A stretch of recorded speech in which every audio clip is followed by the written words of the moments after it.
더불어민주당 공천에서 배제된 전정희 의원이 탈당을 비롯한 모든 가능성을 열어두겠다고 밝혔습니다. 전 의원의 지역구에 전략 공천설까지 나돌면서 선거 판세가 요동치고 있습니다. 익산시가 주얼리 연구센터 연구동의 민간 위탁을 추진하고 있지만 유턴 겸 유치가 터덕거리면서 활성화에 어려움을 겪고 있습니다. 정부가 올해 하반기부터 운전면허 시험을 강화하겠다고 밝히자 미리 운전면허를 따려는 사람들이 늘고 있습니다. 16년 만에 정규리그 우승을 차지한 전주 KCC가 다음 달 7일 4강 플레이오프를 시작으로 챔피언 도전에 나섭니다. 여러분 안녕하십니까? JTV 8시 뉴스입니다. 더불어민주당의 현역 의원 20% 컷오프에서 공천 배제된 전정희 의원이 탈당을 비롯한 모든 가능성을 열어두기로 했습니다. 더불어민주당에선 익산을 선거구에 전략공천설이 나돌아 기존 당원들이 반발하고 있습니다. 국민의당이 전정희 의원을 영입할 경우 익산을의 선거 판세는 더 복잡해집니다. 보도에 김철 기자입니다. 익산을 선거구의 더민주 소속 전정희 국회의원이 현역 의원 평가 결과 하위 20%에 포함돼 공천에서 배제된 데 반발해 지지자들이 기자회견을 열었습니다. 이들은 전정희 의원이 개파 패권주의의 희생양이 됐다며 공천 배제는 낙하산 공천을 위한 꼼수라고 비난했습니다. 전 의원은 이의 신청이 받아들여지지 않으면 탈당할 수 있다고 밝혔습니다. 조금 더 폭넓게 여론을 좀 수렴해 보려고 합니다. 탈당 가능성도 열어놓고 계신다고 말씀이죠?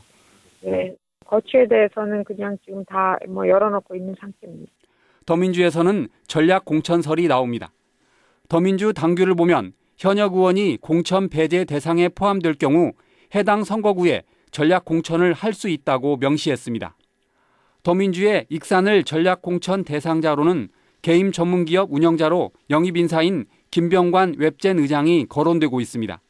그러나 김병관 의장을 전략 공천하면 더민주 익산을에 공천 신청을 낸 2명의 후보가 반발할 것으로 보입니다. 국민의당은 전정희 의원처럼 컷오프된 의원들의 영입을 놓고 고민하고 있습니다.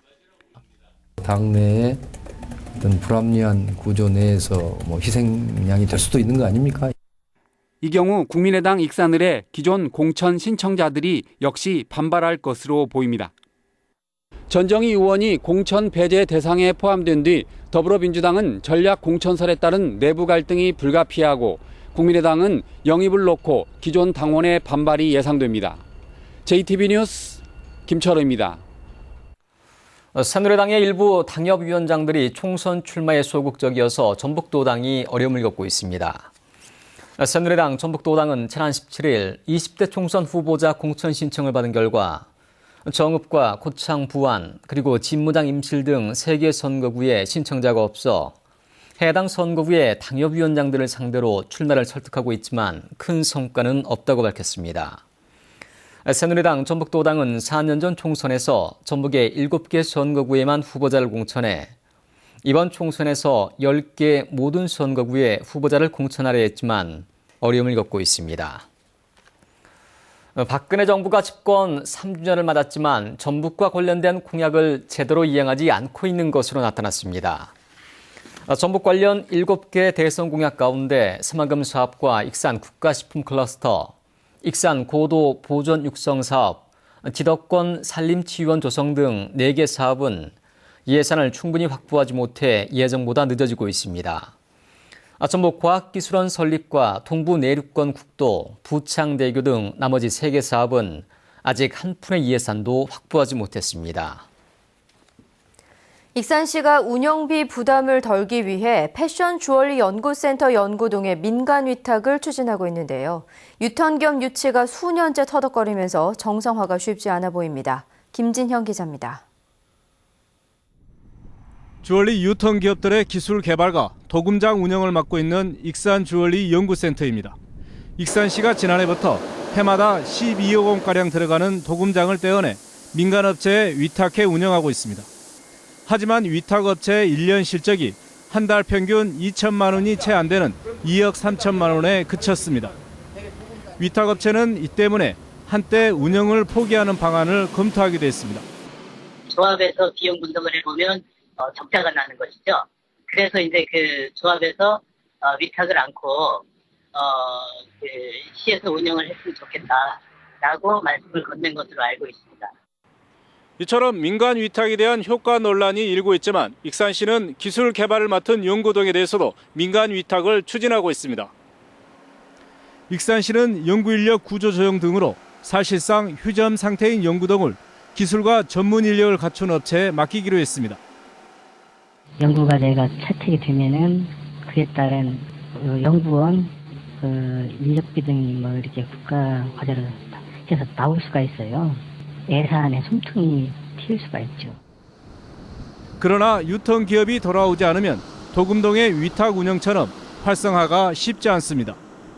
민간 위탁이 침체에 빠진 주얼리 연구센터를 살릴 수 있는 유일한 대안이 될지 지켜봐야겠습니다.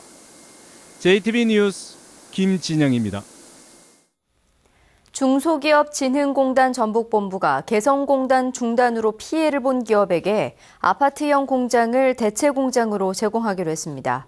중소기업진흥공단은 전주시 팔복동 아파트형 공장의 임대 보증금을 면제하고 임대료를 감면해 1년 동안 사용할 수 있도록 지원한다고 밝혔습니다. 또 설비 투자를 할 경우에는 최대 70억 원을 2%의 금리로 지원하기로 했습니다. 전북 연구개발특구와 관련한 연구소 기업 3곳이 추가로 지정될 것으로 보입니다. 전북 연구개발특구 본부는 전북대학연합기술지주회사가 투자한 나노포라와 지안산업이 연구소 기업 설립 신청을 마쳤으며 한국화학연구원의 기술 출자를 받은 아레노식품이 설립 신청을 준비하고 있다고 밝혔습니다. 연구개발특구 안에 있는 기업이 연구소 기업으로 지정되면 일정 기간 세금을 면제받거나 감면받고 사업비를 지원받아 성장 기반을 갖추게 됩니다. 올 하반기부터는 운전면허 기능시험의 난이도가 크게 오릅니다. 운전면허 시험이 강화되기 때문에 시험이 어려워지기 전에 면허를 따려는 응시생들이 몰리고 있습니다. 하원호 기자가 보도합니다. 이른 아침부터 접수 창구에 긴 줄이 늘어서 있습니다. 운전면허 시험을 보려는 응시생들입니다. 올해 하반기부터 운전면허 시험이 어려워진다는 소식이 전해지면서 응시생이 크게 늘었습니다. 시험이 어려워지니까 빨리 따려고 면허 필기시험 보고 기능시험 보러 왔어요. 운전면허 시험 응시생은 개정안 발표 전후를 비교해 기능시험은 14%, 도로주행시험은 16%가량 늘었습니다. 이번 발표한 운전면허 시험 개선안을 듣고 시험이 어려워질 것으로 보여 응시생들이 증가한 것으로 보입니다. 올해 하반기부터 학과 시험은 730문항에서 1000문항으로 늘어납니다. 기능 시험은 현재 50m 직진 코스가 300m 이상으로 연장되고 교차로 통과와 직각 주차 등 5개 평가 항목이 추가됩니다. 운전학원에도 응시생이 몰리면서 휴일반까지 개설했지만 빈자리가 없을 정도입니다. 운전면허 개선안이 발표된 이후 작년 대비 수강생이 10에서 15% 늘어났습니다. 개정된 면허시험이 도입되기 전까지 운전면허 응시생 증가세는 당분간 계속될 것으로 예상됩니다. JTB 뉴스 하원호입니다. 올해 채용하는 지방공무원 수가 866명으로 확정됐습니다. 직렬별로는 일반직 공무원이 728명, 소방직 공무원이 138명입니다. 전라북도는 사회적 소외계층에게 공직자가 될 수 있는 기회를 주기 위해 장애인 36명과 저소득층 25명, 고졸자 10명을 구분해 모집하기로 했습니다. 전북의 전체 근로자 가운데 억대 연봉자는 1.6%인 6,700여 명으로 나타났습니다. 국세청이 2014년도 연말정산 결과를 분석한 결과 전북의 전체 근로자 41만 3,587명 가운데 억대 연봉자는 6,717명으로 1년 전보다 1,039명이 늘었습니다. 전국적으로 소득 1억 원 이상의 근로자는 52만 6,689명으로 전체 근로자의 3.2%를 차지했습니다.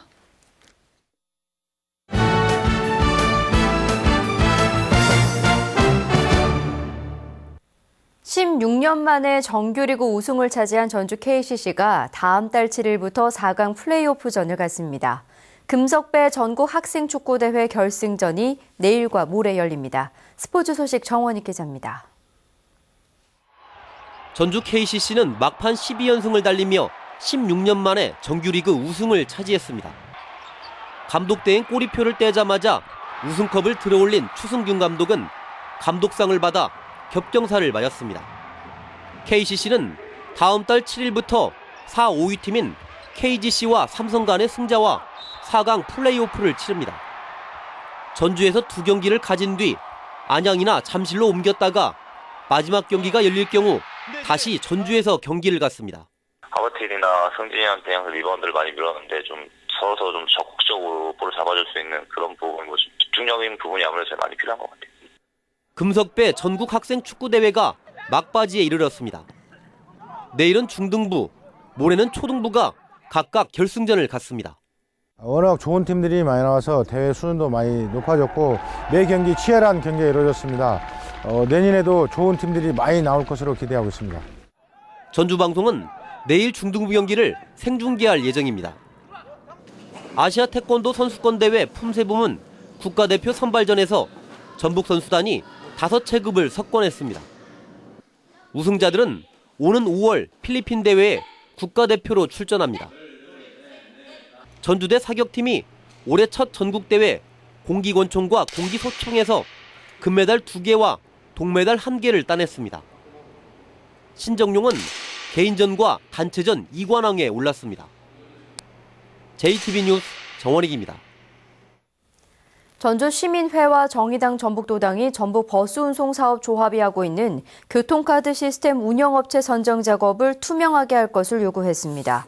이들 단체는 버스운송조합이 교통카드 시스템 입찰에 업체 2곳만 자의적으로 참여시킨 데다 한 업체로부터 수수료 명목으로 5천만 원을 받아 경찰 수사까지 받고 있다며 교통카드 시스템 선정 작업을 중단하고 투명하게 경쟁 입찰을 해야 한다고 주장했습니다. 전북의 27개 시민단체들로 구성된 2016 총선 시민 네트워크가 출범했습니다. 이들은 다음 달 각 정당의 정책 담당을 초청해 전북 시민사회 토론회를 열고 나쁜 공약과 좋은 공약을 발표해 유권자들의 판단을 돕기로 했습니다. 또 총선 후보들에게 정치개혁과 경제민생, 그리고 인권과 사회복지 분야 등에서 다양한 정책을 제안하기로 했습니다. 전주동물원을 생태동물원으로 만들기 위한 사업을 올해부터 본격 추진합니다. 전주시는 최근 물세장 환경개선 공사를 마무리한 데 이어 다음 달에 4억 원을 들여 호랑이와 사자 방사장을 2배 이상 확장하고 물 웅덩이와 숲 등을 만들기로 했습니다. 또 4월에는 7억 5천만 원을 투입한 동물병원을 완공하고 올해 말까지 20억 원을 들여 곰 우리를 생태공간으로 만들기로 했습니다. 전주시가 올해 미세먼지 측정 장비 2대를 추가해 모두 8대를 운영하기로 했습니다. 또 미세먼지 농도가 기준을 초과할 경우 도로변 전광판과 휴대전화 문자 등을 통해 시민에게 신속하게 전파하기로 했습니다. 지난해 전주에서는 미세먼지 농도가 51차례나 기준치를 넘어섰습니다.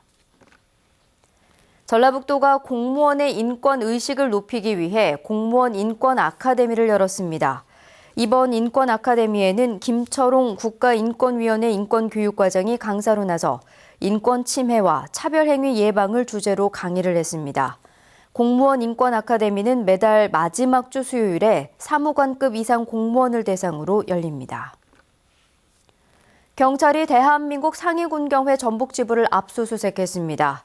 전북경찰청은 오늘 상위군경회 전북지부 사무실 등 2곳에 대한 압수수색을 벌여 회계 서류와 컴퓨터 하드디스크 등을 확보했다고 밝혔습니다. 경찰은 이 단체가 지원금 등을 횡령한 정황을 잡고 수사하고 있는 것으로 알려졌습니다. 어업용 면세유를 불법으로 유통시킨 일당이 적발됐습니다. 군산해양경비안전서는 어업용 면세유를 정제해 시중에 판매한 혐의로 46살 유모 씨를 구속하고 운반책 등 3명을 불구속 입건했습니다. 류 씨 등은 지난해 8월부터 대형 컨테이너의 정제시설과 지하 유류 저장 탱크를 갖춘 뒤 어업용 면세유를 탈색시켜 2억 원가량에 이르는 13만 6천 리터를 주유소 등에 판매한 혐의를 받고 있습니다. 남원경찰서는 광주 대구 고속도로 확장 공사 과정에서 일감을 주는 대가로 돈을 받은 혐의로 공사 협력업체 간부 A씨를 구속했습니다. A씨는 지난 2014년 5월부터 장비업자 50여 명에게 공사 참여를 대가로 1억 3천만 원을 받고 장비 사용료를 과다 청구해 3천만 원 상당의 부당이득을 챙긴 혐의를 받고 있습니다.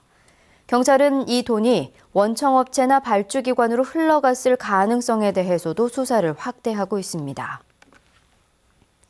전북은 내일 아침부터 눈이나 비가 내리기 시작해 주말인 모레 아침까지 이어지겠습니다. 예상 적설량은 1에서 5cm, 예상 강수량은 5mm 안팎으로 많지 않습니다.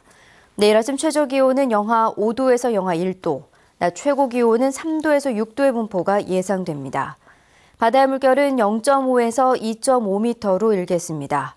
전주기상지청은 주말에 눈이나 비가 그친 뒤에는 다음 주 내내 대체로 맑은 날씨가 이어지겠고 큰 추위도 없을 것으로 내다봤습니다.